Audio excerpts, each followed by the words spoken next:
Alger Abrenica, inulan ng papuri kahit sinugi agad sa unang episode ng Incognito. Kahit maikli lamang ang naging exposure ni Alger Abrenica sa unang episode ng Incognito, hindi pinalampas ng netizens ang pagkakataon upang purihin ang kanyang natural na husay sa pag-arte.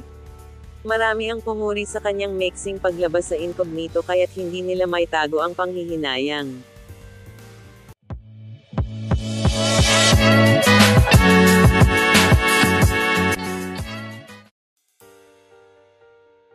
Ilang mga Kapuso fans ang sobrang nanghinayang dahil sa noon ay nakakakuha ng lead role si Alger ngunit ngayon ay tila ginagawa na lamang umano itong extra sa ibang channel. Yes, ang galing nga niya doon. Nagulat din ako, sabi ko ang galing ng pagka-action niya doon, akala mo siya yung bida. Yun pala extra lang, sayangs. Ani netizen. Yung dating lead cast ng GMA extra ning ngayon tas isang taping lang, sabi naman ni netizen.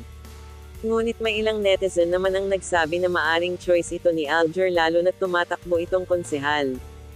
Ayon sa ilang netizens, ang maikling exposure niya ay patunay ng kanyang versatility bilang aktor. Alger Abrenica yung extra lang sa Incognito pero ramdam mo agad ang emosyon niya. Ang galing. Sana mas maraming projects para sa kanya, komento ng isang fan.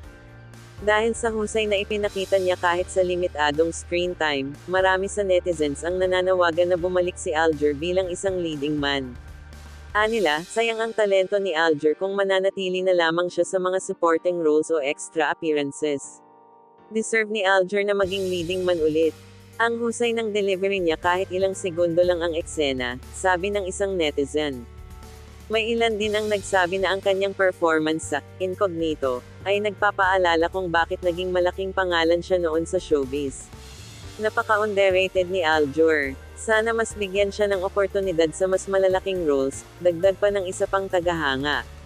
Bagamat maikli lamang ang naging exposure ni Alger Abrenica sa Incognito, napatunayan niyang kaya niyang mag-iwan ng marka sa puso ng mga manunood. Ang kanyang husay sa pag-arte ay nagsisilbing paalala na deserve niya ang mas malalaking roles sa showbiz.